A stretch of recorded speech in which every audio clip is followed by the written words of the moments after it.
Good morning, everybody. Judea Hartley here. Happy Monday once again. Welcome back into the one and only AM show. All right, my brothers and sisters, at the top of the show, we teased a flat-out fantastic guest, and y'all know we always live up to our promises. So our incredible guest by the name of Justine Chan is with us today in studio. She is a beautiful wife. She is a mother. She is a writer, and she is an English teacher at Valley Stream Central High School, located in Valley Stream, Long Island. So right now, I want you to infuse that enthusiasm, stand to your feet wherever you are, and show your love for my previous high school English teacher, Miss Justine Chan.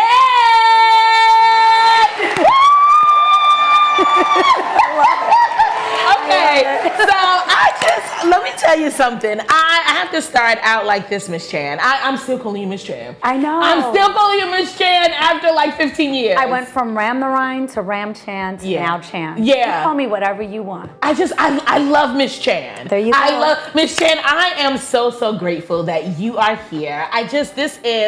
God is truly good, because this is a full circle moment. You guys, I am in my 30s now, and Miss Chan doesn't look a day over 21.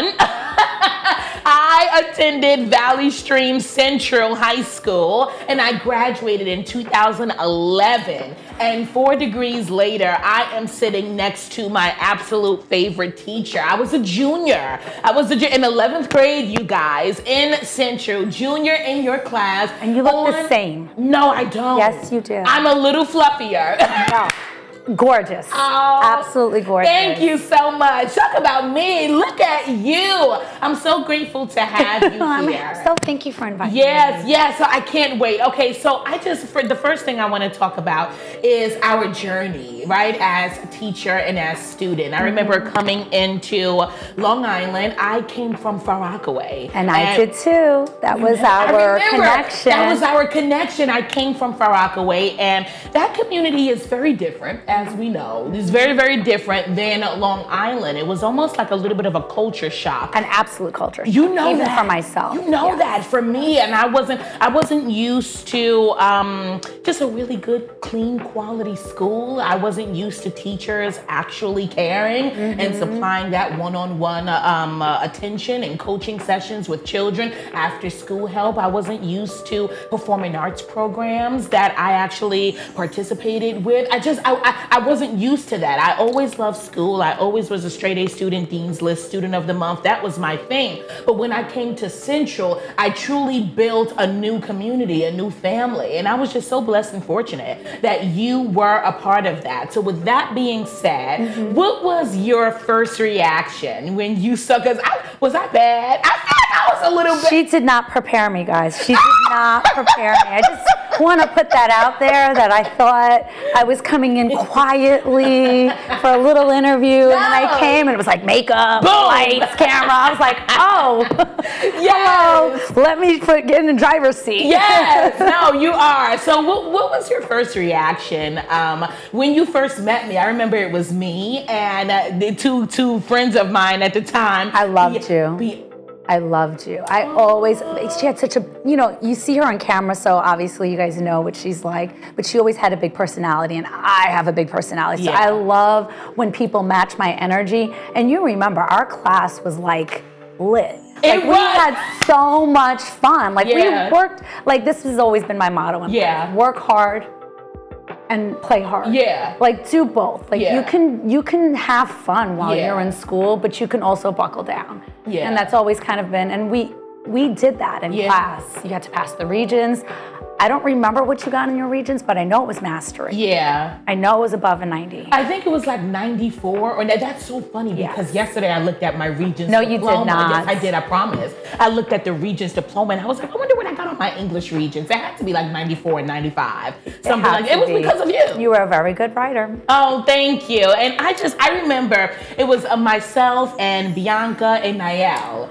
Oh my God, Bianca. And they have children now. Wow. No, I've seen Bianca's three beautiful kids. Three, yeah. They have children now. And we were a little group, and we weren't completely in the back of the class, but we weren't in the front. They were loud. We were loud. We were always loud. We were always laughing. We were always chatting. But you were also working. Right. And I remember a few things. I remember the classroom being big. I remember you being super organized. I remember all of the guys in the class having a crush on you. Okay, please. Yes, they did. I remember that. I remember you. Well, you know that. I won't. No, I remember that. They had a crush on you. I remember walking into the classroom, and I remember, just receive it. I remember you being so beautiful to me, and I was like, oh, my English teacher is hot. This is what I remember that. This is what I'm talking about. I remember that. And I was like, oh, she's hot. And then you weren't just a teacher to us, but you were a mentor. You guided us. You directed us. You were like a mom to us. It didn't have anything to do with Shakespeare. If we had a bad day, like Miss Chan would let us chill out in her room sometimes after class, sometimes during lunch. Like, we would cry to her. We're talking about peer pressure, talking about fights that we had, or just things that were good. Remember that? Family issues. Like, Miss Chan was there. So for that, I had to lay that foundation. So for that, I have to say thank you so much. And I thank you so much for recognizing that. I do want to just give props to my parents. Both my parents were teachers. Yeah. They were teachers in Guyana, and then they were teachers at Far Rock High School. Wow. And they were the ones who instilled that in me. Yeah. That, your students are yours. Yeah. They become yours. Yeah. And the only thing you need to do is love them. Yeah. And everything else kind of just falls into place. Yeah, you certainly did that. You certainly did. And I know you do. Which is the reason why when you asked me, I said yes, even though I was nervous. Yeah, I'm so glad you said I love you. So I'm like, okay, Judea, but I did do it hesitantly in my head. Yes. So tell me about, what was your initial experience teaching at Valley Stream Central High School? Am I supposed to be honest? Yeah. Oh my God. Yeah, I wasn't expecting that. Yes. Be honest. I quit my first year.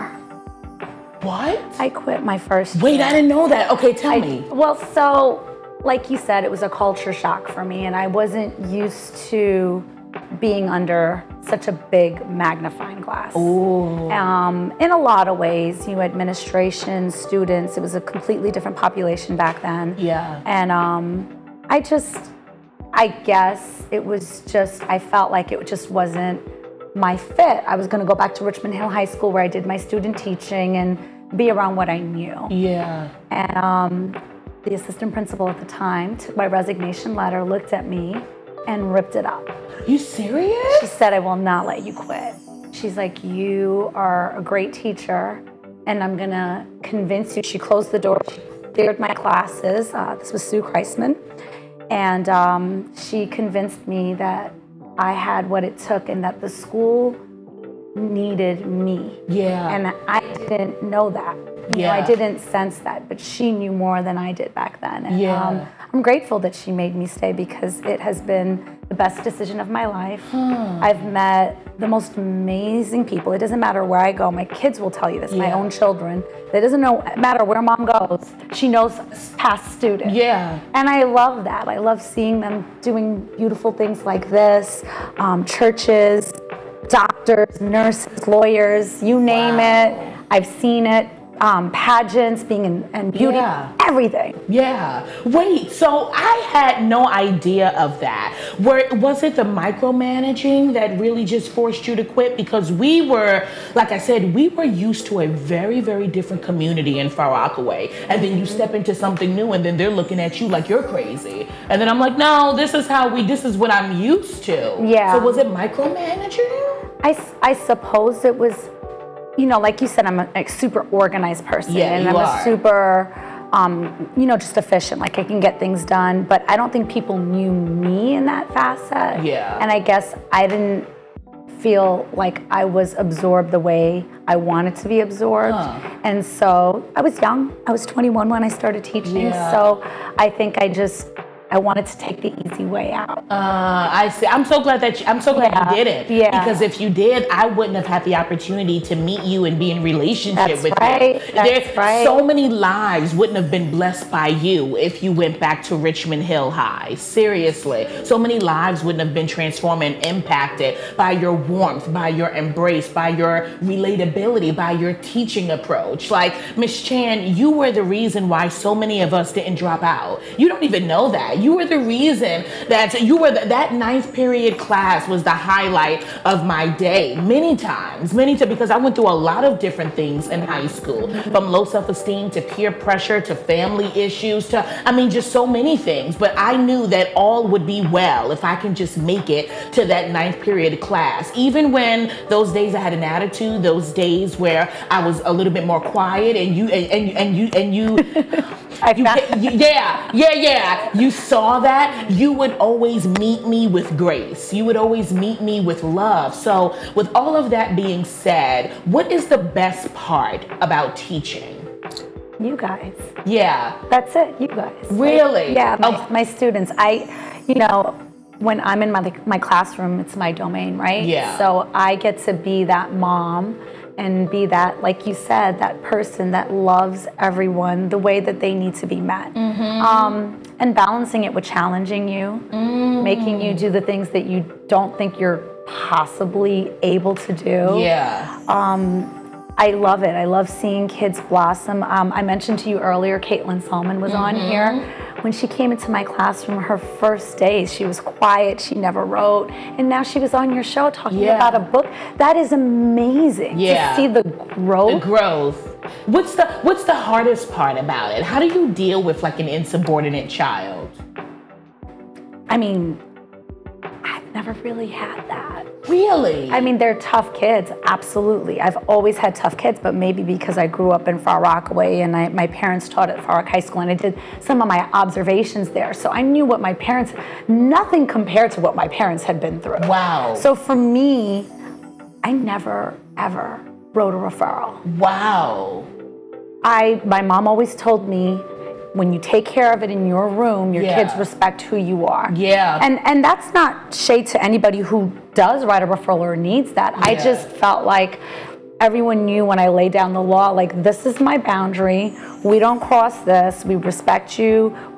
And then you'll be respected and loved as well. Wow. And so even when I have had tough kids, I love that because I kind of see it as a challenge to get them to be a little bit more not soft, because I don't need them to change, but just to be receptive. Yeah. That I'm not there to make their life harder. Yeah. I'm there to make their life better. Yeah, oh my gosh, yes. And you do that. I say some people teach and then some people reach. And some people can just say, Miss Chan, you know that. I'm like, okay, girl, you just teaching. But some people have the skill. God has given them the gift, and because it's a gift, the gift and the ability to teach and to reach. And you do both. Like, we learned, but then we also felt like you understood us. We learned, but then we also saw ourselves in you. I think that and I'm just going to be frank right here. I think that sometimes for some children, that was me, it's hard to completely relate to someone who, one, doesn't look like me, who, two, I can't see myself. Okay, fine, you don't have to look exactly like me. That's not what I'm saying. But I can't see myself in you at all. We have two totally different experiences. You're going to judge me because you don't know. You don't know. And I felt like your upbringing in Far Rockaway and your tough skin, you were tough, you were smart, you were enlightened, you were beautiful, ladylike, and funny all at the same time. All of those things working honestly, all of those things working in tandem, help us see ourselves in you, which enabled us to be vulnerable and open up to you, even if we were struggling academically. I remember, I don't know if you remember this, I'm going to tell on myself. I remember one time I got in trouble with you. I did, and it so wasn't you. It was 100% me. But now I'm 30-something years old, 4 degrees later, so I can tell on myself. I remember that we had an exam, and I didn't study for the exam and I was used to getting 90s. And you found my piece of paper where I wrote all of the answers to the test, and I was contemplating cheating. And before I actually cheated, you walked to the back where I was, right across from Niall, and you saw my paper. You grabbed my paper and you grabbed me by the hand and you took me out in the hallway, and like getting nervous, like I'm a little girl getting in trouble. I can't believe you remember this. Yes, you did. I'll never forget. And you took me out in the hallway and you put the piece of paper up to my face and you said, Judea Hartley, you're better than this. I'll never forget that. And I started crying. I started crying. And you said, Judea Hartley. You called my first full name. Full government name. Full government name. You are better than this. And I don't know what's going on with you. You've been attitudey for the last couple of days, but you know I love you. I adore you guys, and you can always come and speak to me. You are not going to do this. And you ripped the paper up. I will never forget that. You ripped the paper up right in front of me, and you said, now go do your best, because I know who you are. I took the exam. The next week you gave it back. I got a 90. I'll never forget. Yes. I'll never forget that. I'll never forget that. So talk about really being able to reach people. You certainly did that. And I'll never forget that. I love that you remember that. I remember that. Listen, I'm not going to say my age, but I've been teaching for 24 years. Yeah. So all these little quiet moments that students remember and they remind me, it's wonderful. It's also a reminder of my age. But I'm so glad listening to you tell the story that you received it not as getting in trouble, but as me knowing that you were better than that. And you didn't need to cheat. Yeah, you ripped it up. You didn't and you said, now go in there. And I remember that finger with those pretty earrings, and you were like, go in there. And I was like, I'm going. Your mama would have beat you. Yeah. I don't even know if you threatened to call my mom, because I was so close to you. I was already scared of you. And I don't even know if you threatened to call my mom, but I'll never forget that. Miss Chan caught me almost about to cheat, and you were like, you get 90s in my class. What are you doing?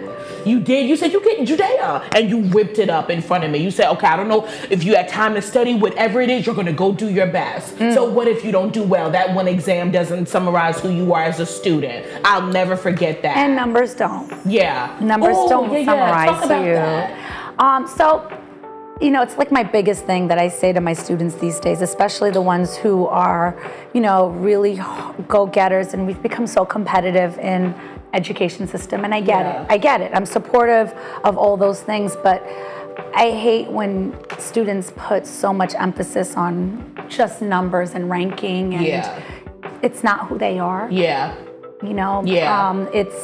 It's more than, they're more than that. So teaching AP, for example, right now, and getting kids ready for this college exam, I always say to them, taking this course alone says a lot about you. If you do well on the exam, I'm really happy for you. I'm proud of you. But if you become a good writer, if you know how to carry yourself in front of a crowd, if you know how to carry yourself in an interview, that's it. That's what you taught That's us. more important life to me, skills. is that you can do all of those things and carry what you learned outside of the room. The test is one day, 3 hours. And yes, it's something big that you want to pass, but if you don't put the emphasis and the pain into that, you always do well. Absolutely. Right? It's so true. It's those life nuggets that you always taught us. I know you're a writer. We're going to talk about your books. We're going to talk about your poetry. We're going to talk about you performing some of your writings, because I know that was your first true love. You guys, we have so much more to dish on with Miss Justine Chan here. We're going to head on over to a quick commercial break, but you guys, we don't want you to go anywhere, because we have so much more to chat about. Stay tuned, everybody. It's the AM Show.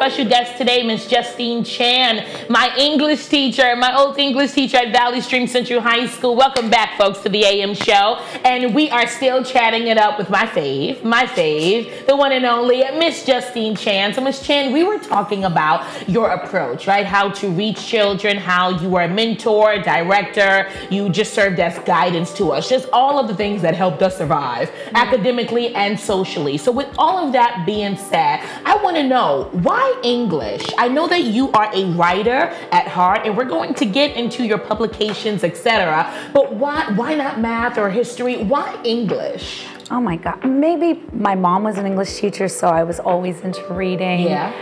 But writing was my thing. I was writing since I was like in 2nd grade. Ooh. And so the idea of language being an art always just was something beautiful to me. So English just felt like a natural way of being able to, sidebar, be a mom too. Because I knew what I wanted in life, right? I wanted to be a mom. I wanted to be a good mom. I wanted to be home for my kids, but I still wanted to have the love that I had for literature. So English, my mom was like, please don't become a teacher. Please don't become a teacher. Wow. It's so hard. It's so hard.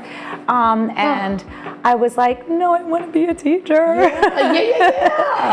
So it just felt like the most natural choice, and I've never regretted a day of my life. Wow. Every year is it's so exciting, like in September, to get that new batch of kids. Wow. And not know like who you're gonna receive and what God's gonna bless you with, and who needs you this way and who needs you a different way. I loved it. Wait, so I can tell the passion because of your excitement. Like even on the first day of school, so many children, I did too. We dreaded the first day of school, but when we bump into teachers like you who care, teachers who don't say, well, you guys can talk and misbehave, I'm still getting a paycheck. Right. To us in Far Rockaway. I've never ever heard you say that. So with that being said, what is your approach, Miss Chan, on the first day of school? How do you, because you're super smart and intelligent, how do you calm the nerves of students? Because you calmed us down on the first day. I don't know. I mean, I guess I'm gonna tell you what my husband told me before this interview. He said, just be yourself. So I guess I just try to be who I am. Lay down the law, like these are the things that are non-negotiable. And these are the things that, let me know. I know I have in my contract, what do you need from me? I always put that in my contract. What do you need from me? And, kids always write down what they need for the year. And I read through all of those before the next day so that I have an idea of what kids are expecting from a teacher. I love that. I love that you don't, even in your teaching approach, you never talked at us. You talked with us. I don't know if you realize that or not, but it's a fantastic approach that you implement because you're just being yourself. So maybe you do it unconscious, unintentionally. Absolutely. But it's like, we always felt like Miss Chan was like very, very inclusive. Like you guys, it's us on this journey together. Inclusivity, join me. It wasn't like I'm here and you're there. You were reachable. And some people they think it's cute to be stubborn or snotty or bougie or unreachable. No, girl, nobody's gonna want to be your friend because you're trying to create this superior narrative. You're not even that way. And I think that you reach more people when you do what your husband said to do, which is be yourself. And that's why there's so much power and authenticity in your writing. So with that being said, I'm curious, do you remember your first piece that you've ever written? You said it was in the 2nd grade. Was it a poem? You do? I do remember what I wrote. Okay, tell me about it. This is the reason why I knew I was a writer. My 2nd grade teacher at the time, her name was Miss Lip. She put up, this was just those prompts they used to give you to make you write, and so she put up a picture with baskets. It was just baskets. She's like, okay, everybody write a sentence about these baskets. And I don't know where this story came from, but I talked about the person who made the basket and how it was someone who was poor, and these baskets were to make money for her children and to sell and to put in the market. I don't remember where it came from, but it was this whole short story. And my teacher took the paper and read it out loud to the class, and she looked at me and she said, you are a writer. Wow. Wow. Okay, wait. So what is your writing process like? Because honestly, you know my brother Jordan. Yes. You remember? Yes, I do. You remember Jordan? Yes. I'm like, Jordan's like, Miss Shannon's hot. I'm like, you gotta pay attention. You gotta pay attention, Jordan. You just can't say Miss Shannon's hot. We know she's hot, but you actually gotta pay attention if you want to get out of here. Right? So, fun fact, I have to give this to Jordan. Jordan was a really, really good writer, especially when he was younger. And my parents, my father's a retired teacher, my mother's a nurse, you know, my parents would be so impressed with his like imagination. Jordan would make a story out of the wall, where the wall symbolizes this and this color represents this, which really makes children feel this way. Walls can be used to stabilize us and steady us. Jordan would make like stories out of trees. Like it didn't matter what it was. So that reminded me of my brother. So what is your writing process like? Meaning, where do you draw inspiration from? I guess for every writer, it's going to be their world, right? What's around them. Every writer writes from a place of like pain a lot of times, right? So in my earlier years, a lot of my writing had to do with feeling not enough, you know, feeling like I didn't fit in. As I got older, it might have been like racism. I remember having racism in my very first church. You know, so it was because it was a full German church. Okay. So we were the odd man out. Yeah.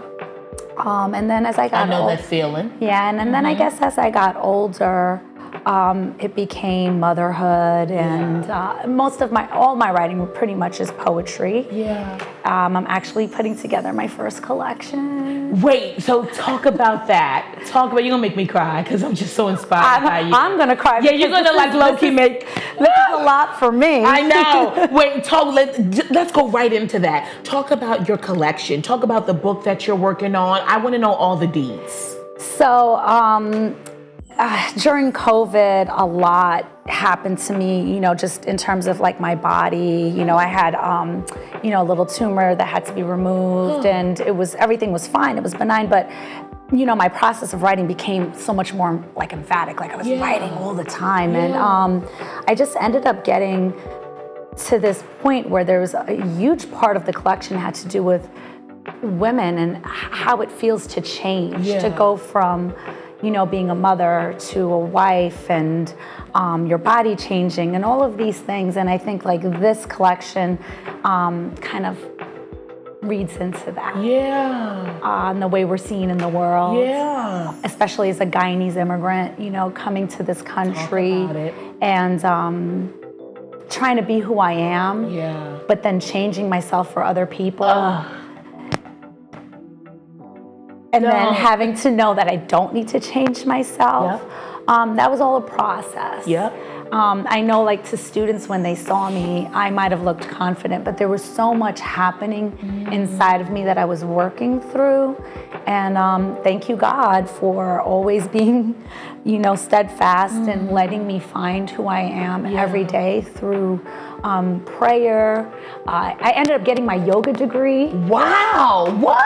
During COVID, and that also helped me, yes. I didn't even know there was such thing. Yes, so you have to go through all these hours of training, and you have to write your own routines and everything. And actually, tonight I'm leading a yoga session on the beach. Oh my God, wait, what? Yeah. Miss Chan, why didn't you tell me that? I'm telling you right now. Oh my God, like I feel like I'm looking at so many things happening, like I'm gonna cry. I wanna come to your yoga session. So it's really, it's just something that I started last year so this particular yoga session is for a book club that I'm in. Okay. And I made it for these ladies, and it has to do, you know, like I choose the music, I choose the poses, and so a lot of it is, you know, Christian music and music for empowerment and going through tough times. But the whole idea is that whoever decides that they want me, you know, I would tailor the session for you and whoever your group is. I love that. Yes. Wait, so we have to do that. Wait, so many beautiful things happening. We're going to get to all of them. It's too much, right? No, it's beautiful. It's so beautiful. So you almost got me there. So your collection, Miss Chan, are you referring to more than one book? No, just one right now. Poems. This is my collection of poems. This is the first time I'm ever putting anything together. So it's in the works. It doesn't have a title yet. Okay, I was gonna ask you, I'm like, what's the title? What's the title? What's the title? I just started this summer. Okay. So it's painful. It's hard. It's a lot. Why? Right? Because putting together things that are so vulnerable, say it. It's hard. It. So I'm gonna, okay, so you just gave me permission through your vulnerability. I'm gonna meet you there in 10 seconds. So I'm working on a short film that centers around grief. And when I tell you the script is done, everything is done. When I tell you I am dragging my feet, and the only reason why I'm dragging my feet, Miss Chan, is because it's impossible, but I only want it to fall into the hands of the people who deserve that intimacy. If you say intimacy slowly, it's into me. Ooh. You get to see. Ooh, I love it's that. into Look me. at you. And everybody doesn't deserve that intimacy.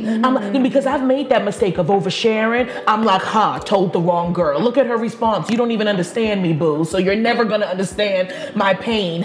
Told the wrong guy. Okay, you discarded me like a dirty paperclip. You dismissed it. Right. So you really it's hard. That's why folks, creatives like us, we drag our feet with new projects. The project is beautiful. The project is going to help people, but it's almost like it's raw. You're looking at I feel naked. You're looking at me, and that's what it is. But if I teach my students to be vulnerable, then I have to also be that as well, and I have to lead by example. So shout out to the English teachers at Central High School.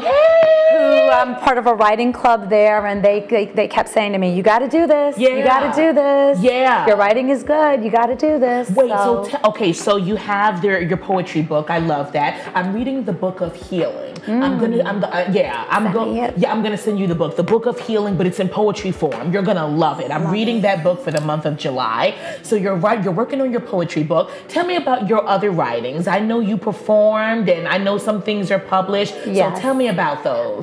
So I slowly started submitting poems here or there, and I was published in 2 magazines. This was like in the last 3 years. So it was just one poem at a time. I'm tiptoeing. I'm taking my time getting there. And one of my good friends, she asked me to, perform at her church a couple months ago, so I did that, and that was really my first time performing. Wow. I've never performed other than in front of my students at all our poetry readings that I used to hold. I used to hold all these poetry readings after school. We used to go to Sip This back in Valley Stream. Do you remember that? Sip This is closed. Yeah. And then it turned into Standard Pour, and now that's closed. Keep going. Standard Pour is closed. It's terrible. We have nowhere to pour and read. I know. I didn't know that. Yeah, so other than these local places where I used to do it, I'd never stepped outside of my zone. So maybe this is my coming out year for that. Absolutely. So what's the name of the 2 magazines that you were published in? When it was Quiet, and Sandbridge was the poem that was just published. And then when it was Circular. When it was, okay. And tell me about the magazine program that you've established at Central, because Caitlin told me, Miss Chan inspired me to be a part of that. Yeah, so since I was my first or second year at Central High School, I always ran the school's literary magazine.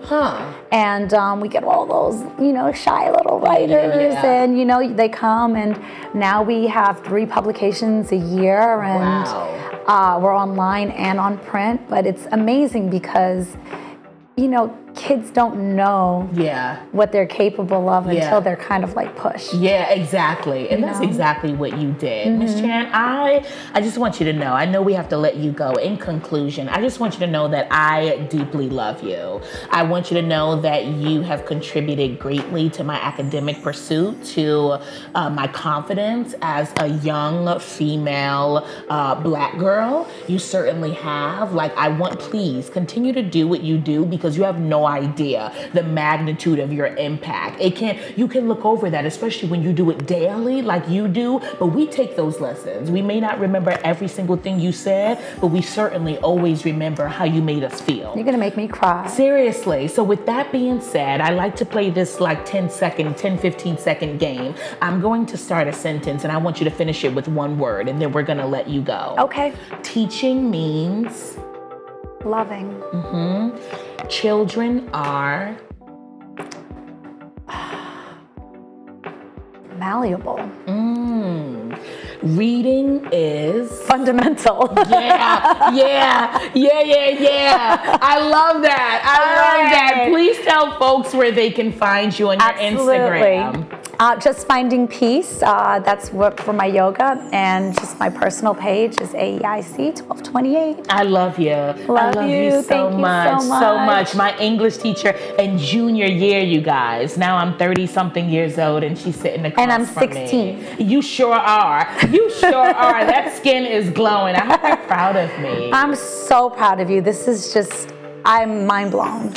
Mind blown by how much you've, but actually I'm not. So I always knew you would be this amazing. So I'm not even, I'm not surprised. Thank you.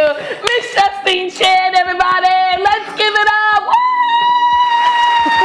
Love you so much. All right, folks, we're going to take a quick commercial break. Don't you go anywhere. We have so much more of the AM show when we return. Stay tuned.